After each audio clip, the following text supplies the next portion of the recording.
Hey, welcome to all of you new and returning listeners. You demanded it, and we are delivering it. The next installment of our Knight Rider Not a Director's Cut commentaries.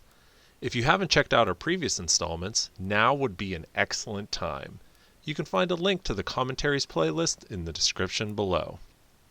But for this video, we are talking about episode 4 of Knight Rider, Slippin' Steve's Splendid Speed Show. Oh, that's not right. Try it again. Sluggin' Stan's Super Scary Show! Well, you get the idea. I'll keep trying to get the title of this episode right. While I work on that, let's take a look at the original NBC promo for this episode. Then on Knight Rider, is Michael ready for center stage? You must be joking. But when the show must go on, where the heck is the star attraction? Michael is indisposed. Friday. So, is Michael ready for center stage? Where is the star attraction? How indisposed is Michael? All of these fantastic questions that we will not be answering in this video. Alright, let's dig in. I'm Joe, and this is our Not a Director's Cut of Slammin' Sammy's Stunt Show Spectacular. Yes, I knew I could get it right.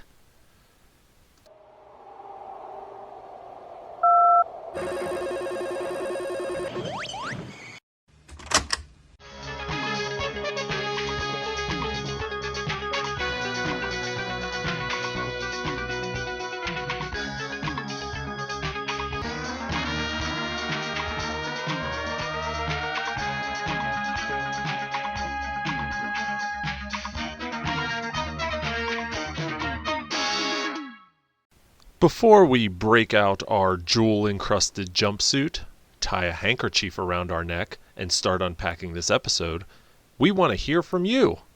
So, what episode of Knight Rider do you wish was actually made as a 2-hour TV event? Let us know in the comments below. Slammin' Sammy's Stunt Show Spectacular, written by E. Paul Edwards and John Allen Schwartz. Directed by Bruce Bilson. This episode originally aired on NBC the night of October 22nd, 1982, Friday at 9 p.m., and it was filmed from September 13th through the 21st of 1982. This was the 4th episode of Knight Rider to air, but it was actually the 6th episode to be produced. The episode's synopsis is as follows. KITT is scheduled to participate in an auto stunt show whose organizers fall prey to a greedy developer. So we're going to start our analysis in a scene from the teaser. Now the teaser is a 30-second preview of the episode that takes place before the opening intro. And the reason we're going to start here is because there is a very short clip that we see in the teaser that is not in the actual episode. So, in the teaser, there's a scene where Lisa Phillips says to Michael, "So you think you can handle it?" And then it cuts to Michael, and Michael says, "Yeah, I got a real smart car." And that short clip of Michael saying, "Yeah, I got a real smart car," was obviously filmed, but it was not used in the episode. So here we see KITT driving down the road, and I point this out because this is another one of those pieces of stock footage that you see the entire way through the series. And if you'll notice here, this piece of ground effect that's attached to the front fender. This is a stock 1982 Trans Am ground effect piece. But what's interesting here, and you obviously can't see it, is this is the John Ward style nose. And John Ward's car, the two that he built, were the only two cars used as KITT that ever had this ground effect piece. Once they redesigned the front nose, they got rid of this ground effect piece and they filled in the holes. So if you're playing the spot the John Ward nose game, this counts. And of course, if you wanted better proof, here we are in just the next scene over, and we can see the John Ward nose in full effect. And if you look here very closely, you'll see that this is a scene from that pilot presentation, which again we know because of this nose. But what's interesting is you can see Michael with his red turtleneck and black leather jacket and his head against the window sleeping from the scene in the pilot. This is, I would say, our first real good look at the insert dash. What is the insert dash, you ask?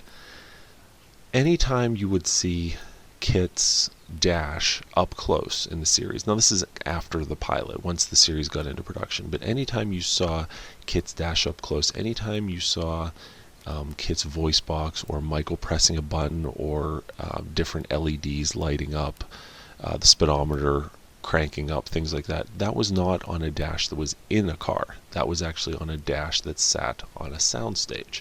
Some people call it a stage dash because it sat on a soundstage, but the actual name of it is an insert dash. So this was not in any type of car. It actually sat on a piece of wood and then on two sawhorses, believe it or not. And of course it was blacked out here. And this allowed the team to dim the lights around and really let all the LEDs shine, because if you're trying to film this in a car with daylight, you're not going to be able to see these LEDs nearly as brightly as you can with the lights dimmed. What's interesting on this particular scene, and you can't see it in the screenshot, but KITT's wheel is turning because, as you can see, he's on auto cruise. But if you look right through here, see that little bright spot? That's actually a guy's hand, and there's a pipe that's running through to the steering wheel, and he's turning that pipe to make KITT's wheel turn. So check that out the next time you watch this episode. And then we cut to Michael reading the Night 2000 owner's manual. And if we look real carefully here, this is the one and only time in the entire series that we see this, and it says the Night 2000. But if we zoom in here, you see this right here? This tells us exactly what he's actually reading. What he's actually reading is the factory 1982 Trans Am owner's manual. And all they did is they put a new cover on it. In fact, the 1982 Trans Am owner's manual has a silver cover, and if you look right here, the silver cover is still there, right behind the cover that they put on it. So that's all they did. They stapled a new cover onto the 1982 Trans Am owner's manual.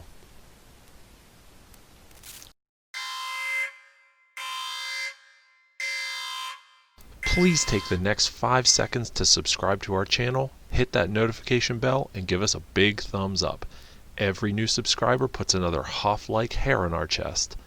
And it's cold outside. We need all the layers we can get. Thanks. So, this is the first instance of Michael using the turbo boost feature for something other than jumping the car.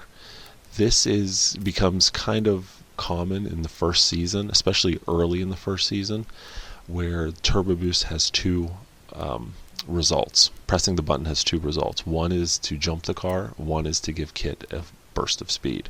Why they couldn't just switch it to one of these other nondescript buttons, I don't know, but he presses it, and instead of jumping, KITT just races forward with incredible speed. You'll see this again in, like I said, in a number of episodes coming up. So here we are with Edward Mulhare playing Devon in his office, which again, this is on stage 1 at Universal, or was on stage 1 at Universal. Stage 1 is no longer there. It was demolished, but it was used obviously for a number of productions before and after Knight Rider. But this hallway is fake. If you were to go around this corner or this corner just a couple feet, you'd actually be in the open area of stage 1. And we're going to show you way at the end of the series, in one of the last episodes, Fright Night, you actually get a peek at the back side of this set. So we're going to keep you in suspense for probably a number of months until we get to that final that one of the final episodes there. But stage 1 at Universal.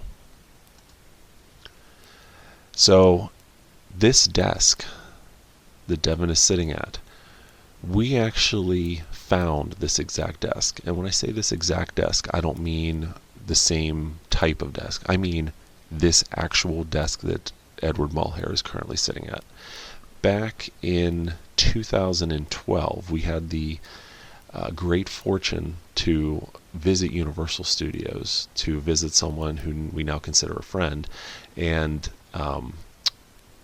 during a brief walkthrough of the prop department, we actually found this desk sitting at the end of one of the aisles. So for all you people interested in knowing if any of this stuff survived, the answer is yes, this desk survived at least up until 2012. Alright, and now we arrive at Slammin' Sammy's Stunt Show Spectacular, which is actually the Saugus Speedway in Saugus, California, which we saw just a couple episodes prior as the Demolition Derby. And here it is.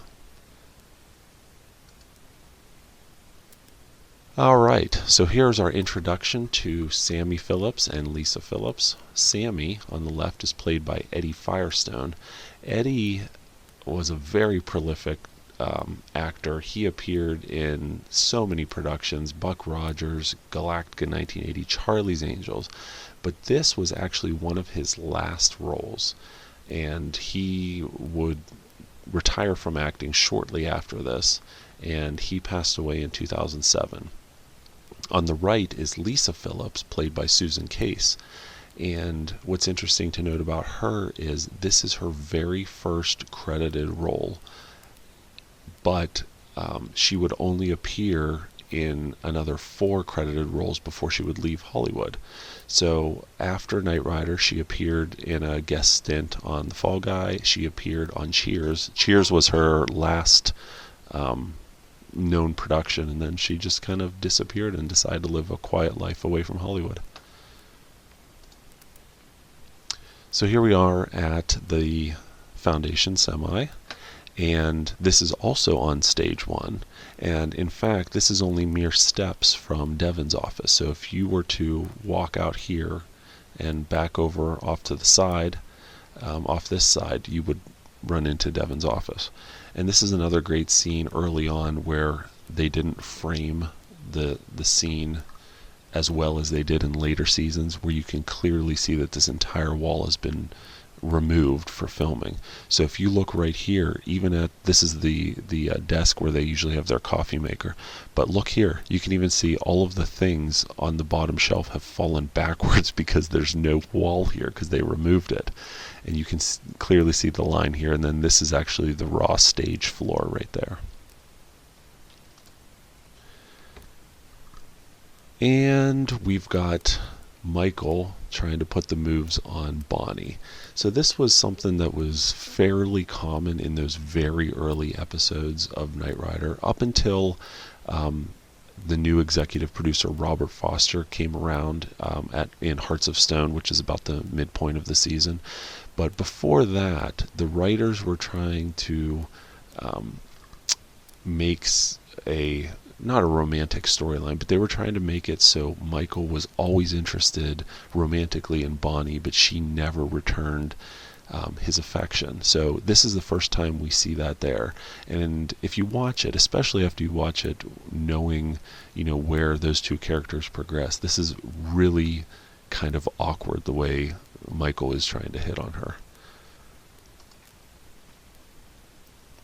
And then here we have Michael getting into what is the hero car and getting ready to leave. We can see finally that we've got the voice box insert and the words, the LEDs underneath, properly placed, and we can see we've got the logo back. Now remember, I said this was the 6th episode to air. The 6th episode to be filmed, 4th episode to air. We still have Inside Out coming up, and Inside Out was actually the 2nd episode, the episode right after the pilot to be filmed. So you're going to see over the next couple episodes a lot of these improvements will revert back to where they were, just because they were filmed in a different order than they were shown on TV. Alright, and here we have Slammin' Sammy doing a ski maneuver back at Saugus Speedway at his stunt show, and this is once again Buzz Bundy. doing the skiing. And if you look here, as we mentioned before, there's that handle that he puts on these cars to use as a counterweight to kind of hold his body up while he's skiing. Plot your courses, triangulate your sources, and hit the autocruise, because these are some of the filming locations found in this episode.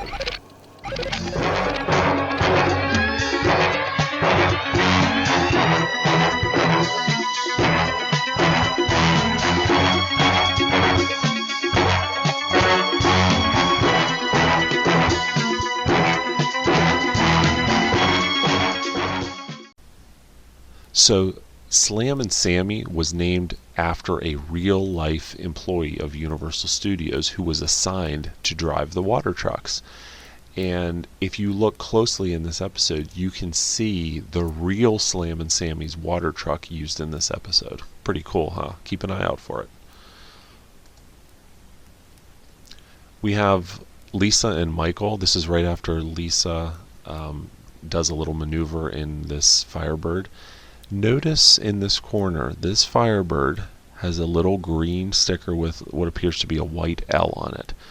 We're going to see this very car reused again in the upcoming episode Trust Doesn't Rust, whenever Car is being chased by KITT, and in that chase it causes an accident between a white Firebird and a pickup truck. And right after that collision, you can see it's this same car. So unfortunately, this car would not stay nice for very long. It's destined for an accident. Michael here is trying to prove his worth with Sammy and Lisa, and he's doing some maneuvers on the track. I always love this scene because it shows just how crude the cars, especially the early cars, were put together. So this is the backup to the hero car. We know that because of this squared off overhead console. Look how poor it fits. There's a giant gap up here. We can also see that they just covered the headliner with a gaff tape, most likely to cover either a sagging headliner or wires or whatnot. But we see black gaffer's tape right here. We just barely see a round steering wheel right here. This is the factory Trans Am steering wheel that he's using for maneuvering, and of course we've got our seatbelt bracket here. And then they kind of pull out and show KITT doing a reverse 180, and once again we can see we've got the stock dash, we've got the full Trans Am steering wheel, we can see the gauges, and we can see this fake Michael Knight in here doing the spin around. This is not the backup to the hero car. This is the stunt car. We know that there's no tow bar here, and there's a few other details that are different. And then here's a better look. There you can see the steering wheel a bit better. And this episode provides us a number of good close-up shots of KITT that just show, how patched together the cars were at this time. So we see KITT running over this jump, and when we get closer, here's a wonderful, wonderful look at that gaff tape that they're using to hold down those acrylic blackouts.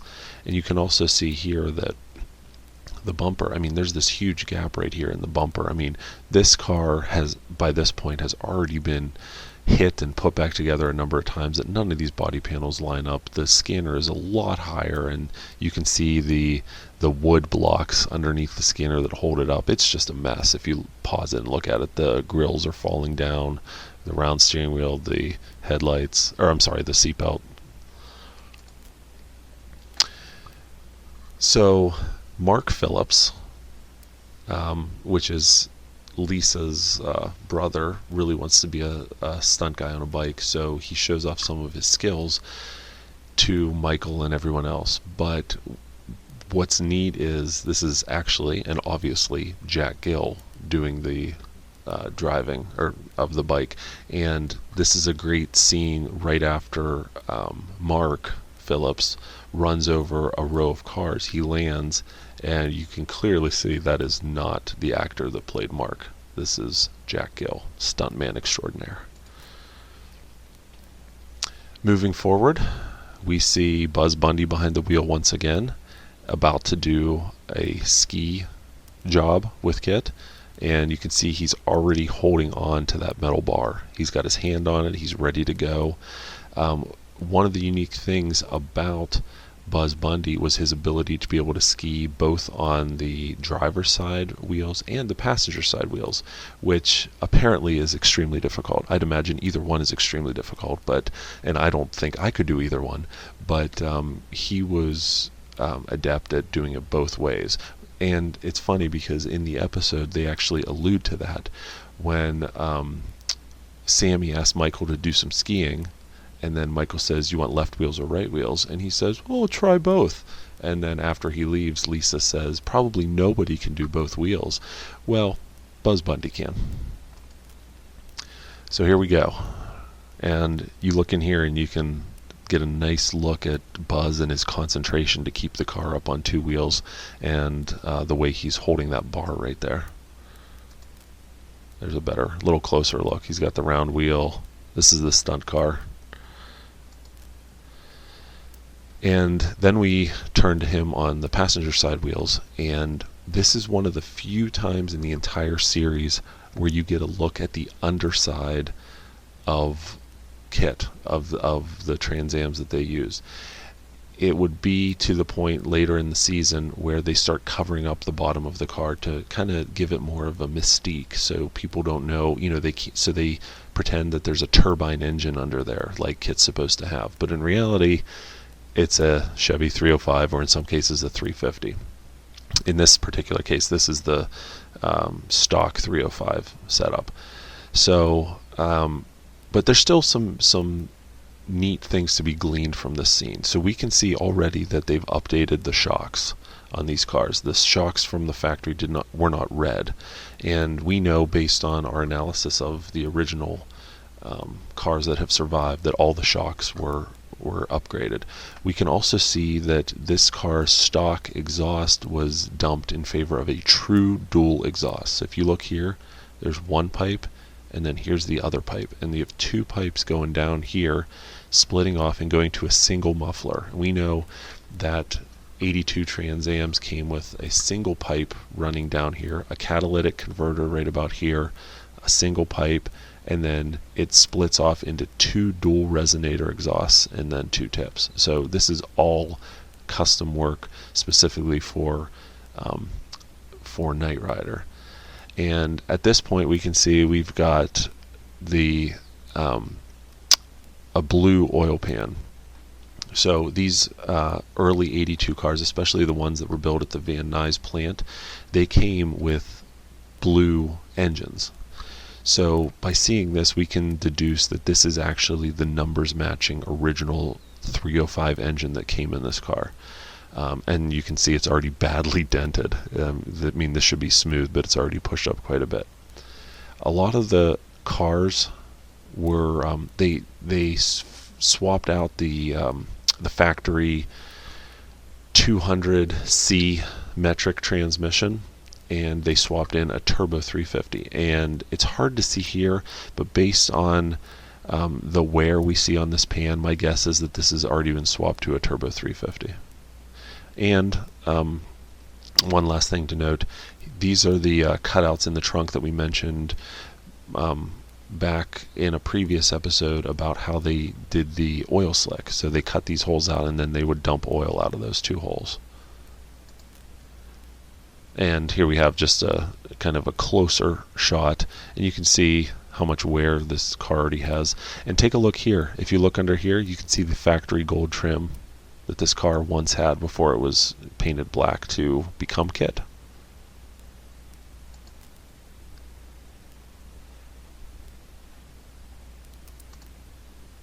And here we have Lynn McCarthy on the right, who played Lawrence Blake. This is he had a very prolific acting career as well. This is one of his final roles. He had a couple more after this, but not many. He retired from acting, and then he passed away in 2002. On the left, playing Bill Gordon, is Mark Alamo, and he would endear himself to Star Trek fans, playing a number of roles in Star Trek The Next Generation, Star Trek Deep Space Nine. So here's the scene with Mario Lutenzo, who we find out, spoiler alert, is one of the bad guys working for Bill Gordon and Lawrence Blake. But this scene has always baffled me, and here's why. Mario is under KITT, trying to sabotage him. He fails, and then he runs off. Now, of course, we don't see in this scene that it is Mario. It's left to be a mystery for the viewer. But in universe, KITT should recognize that this is Mario. And because of that, he should be telling Michael that Mario tried to sabotage him. And that should start Michael's suspicion that Mario is involved in the sabotage. But of course, none of that is connected, and later in the episode, Michael lets Mario give him a drink and drugs him, and after he wakes up, he realizes that Mario is one of the bad guys. But in this scene, this should have been Michael and KITT's first idea that Mario was a bad guy, but of course it's not. And then we have the scene, this is also that same scene where KITT deflates his tires to dissuade Mario from trying to sabotage him, and naturally they just let the air out of these tires, and then once Mario leaves they reverse the footage so the tires refill. Still a neat effect. Michael is placing the stickers on KITT, much to his chagrin, and another good look at the patched together car here, with the overhead console just kind of barely hanging out there, the fake dashboard, the round steering wheel, again the backup to the hero car. One of the interesting things to note is you can almost tell the different cars apart by the star placement. For these scenes they had 3 cars that they placed the stars on, and one of those cars, the star placement was different than the other 2, and this is one of those cars. This is the car that had the different star placement. So you'll see that between the front bumper and the A-pillar there were 10 stars, then 9 stars between the A-pillar and the B-pillar, and then another 8 stars on the rear fender. On the other 2 cars that they stickered up, there were actually 8 stars between the front bumper and the A-pillar instead of the 9 I just mentioned. And instead of 9 stars between the A-pillar and the B-pillar, there were 10 stars. So this, these little details allow you to see the different cars. This is the roll caged acrylic windowed jump car on approach to jumping over the moving truck and the moving car. You can tell that here. You can see it's a little thicker in here, and there's no tow bar, and just the overall look of it looks like a stunt car versus a regular hero car. And we get a point of view shot, and the main thing I wanted to point out here is the lack of a Trans Am dashboard. The lack of a Knight Rider dashboard, excuse me. The Knight Rider dashboards did not have speaker cutouts, so we can see here that this is a point of view shot inside of the jump car, and we can see that this is just a factory Trans Am dash pad. This episode marks the debut, at least on screen, of the skid plates underneath some of the cars. So we get a decent look at here on the jump car. They decided early on that it was probably wise to protect the drivetrain. So by doing that, they place this metal plate over it, and that helps to keep the underside protected. And if we zoom ahead, we can get a better look at the underside of the jump car, and here again is that skid plate that they added. So it's a kind of a bigger plate on this one and a smaller piece up here, and we can still see it still has its factory catalytic converter. Out of the 5 surviving Knight Rider cars today, 4 of them have their skid plates, which is kind of neat. They're of a little bit different design. This was a unique design for this jump car, but 4 of them still have their skid plate. One of them, believe it or not, still has its factory catalytic converter. On 99% of the Knight Rider cars, pretty much all of them, they would remove the catalytic converter and put a straight pipe in, but one of the surviving cars actually has its original catalytic converter in it. And take a look at this car he's jumping over. You can see that it's got a roll cage in it, and it's heavily braced just in case the jump didn't go well and KITT landed on this car. It would help protect the driver there. And there we go. There's kind of a side view of it, and we can see that KITT's kind of coming in a little bit low. Looks like he might land flat, but then all of a sudden he takes a nosedive, and this is indicative of the fact that they didn't weigh down the back of the car properly. My guess is, the jumps they were still early on in doing the jumps, and they didn't account for how heavy the front end of these cars are, and they didn't weigh it down as much. So when this car landed, it kind of became a V. This whole front end lifted up, and it wasn't pretty, and it required a lot of reconstructive work to get it fixed. And then we see KITT spinning to the side. This is, after that jump, they cut to the back up to the hero car. You'll notice that the scanner, we've got a bulb out. So these scanners throughout the whole four years the show was on the air were run by relays. And anytime you see either a bulb stuck off or a bulb stuck on, chances are pretty good that it's due to a stuck relay. So in this case, whenever we were on bulb 1, bulb 2, bulb 3, bulb 4, the relay was stuck open and it didn't light up, and then it went to bulb 5 and it still worked.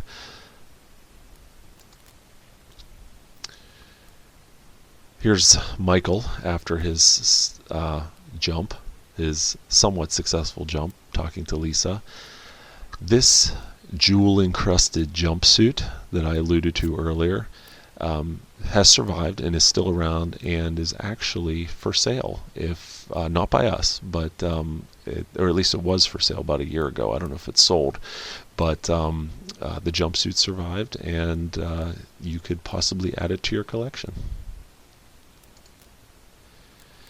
And Lisa leaves, Bill Gordon comes, Michael's just doing a check through of KITT, but here's kind of a rare angle of one of the inside of the cars that's not the hero car.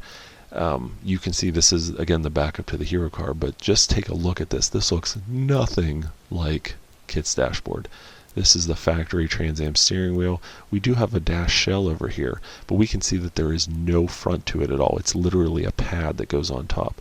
If you look super closely, you can see the factory Trans Am speedometer, the factory Trans Am headlight switch and dimmer switch, and the little storage cubby underneath. So early on in the series, very crude the way these cars are put together. Yeah, there's a little bit better view. And here we see Mario meeting Bill Gordon in a dark car in an alley somewhere, very suspicious and sly. But if this was another attempt for viewers not to know that Mario was the bad guy, they failed because they didn't darken his face enough. Clearly, this is Mario. Sammy handing Mark his helmet because Sammy's incapacitated and he wants to trust Mark to be in the stunt show. This helmet, back about 20 years ago, appeared on eBay and was sold and hasn't appeared again since, but the helmet still survives, hopefully, till today. Speaking of helmets, we have Michael wearing his black MK helmet. We see this helmet again in Speed Demons, and Devin is wearing it towards the end of the episode when he's riding a motorcycle. Here we see the premiere of the oxygen vent. This is one of the first times in the series that KITT kind of gets an upgrade, but over the next few episodes we'll see that he'll get more and more upgrades, grappling hook, micro jam, things like that, but this is the first. And for all you guys that are the white wire spotters, there you go. There's the hero car, there's the white wire.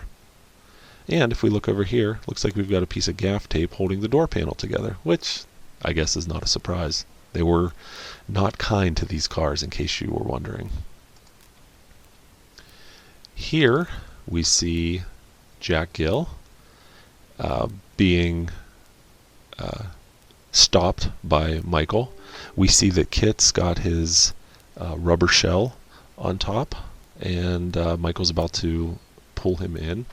Phil Cocchioletti, who played Mario in the episode, we had a chance to talk to him a number of years ago, and he told us about how he was injured in this scene. Now, of course, he's not in this scene that aired, but originally this was Phil doing this stunt. And what happened was, it was so hot that day that the asphalt was heated up. So whenever KITT was coming up to them, KITT slid and actually hit Mario, hit Phil, and it knocked him 20 feet through the air, and he slid on the asphalt. He tore his jumpsuit, and he had a nice burn on his leg. After he got kind of cleaned up, they decided to have Jack come in and replace him in that scene. And according to Phil, that also happened to Jack. He was hit by KITT, and he went through the windshield, and Jack had to get 18 stitches in his arm from the glass.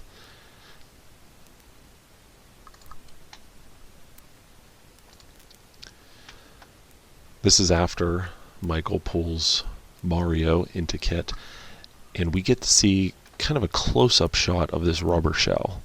You can see here just how much bulkier it makes the Trans Am. So just take a look around this windshield, and you can see how it's sitting on top of the car and of the windshield. And you can see here when they molded this indent right here is where the original windshield would go, but it's just sitting on top of the car. And they even molded, the fake, they molded T-tops into the top, and you can see here that the lines are not crisp because this is actually all one piece.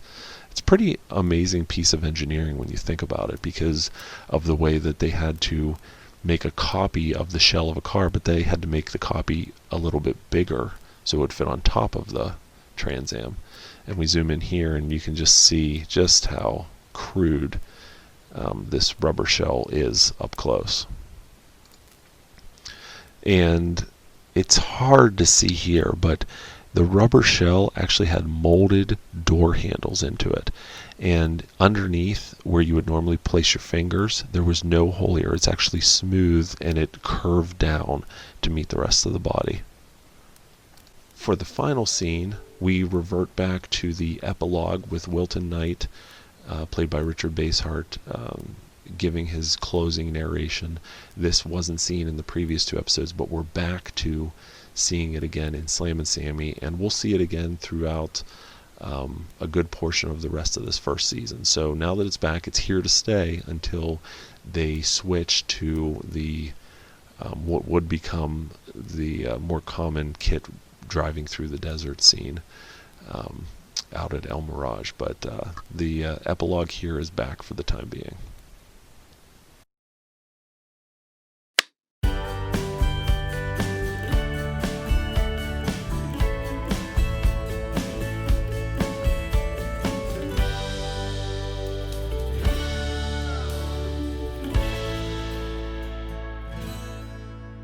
And with that, we are done with Slammin' Sammy's Stunt Show Spectacular. I hope you guys learned something, and I hope you enjoyed it.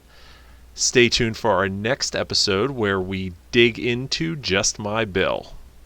Take care, everybody. Talk to you soon. And now, while we listen to Joe's selection of Knight Rider music that we received directly from Don Peake himself, we'd like to thank these Patreon supporters. Look at you guys scrolling up the screen to my right. Wait a minute, how can you tell which side is my right since you can't see me because I'm not on camera? Oh well, you know what I mean. We're featuring these fine supporters at our Knight Rider Prop Restorer level. Thank you very much for your support. And for those of you at the Knight Rider History Hunter level, we're recognizing you right now in the description. Now, if you enjoyed seeing this golden nugget of Knight Rider history being rescued from obscurity, then please consider supporting us on Patreon. Your support would empower us to bring you even more of these historical nuggets. We are the Knight Rider Historians. Till next time, take care, everybody. Bye-bye.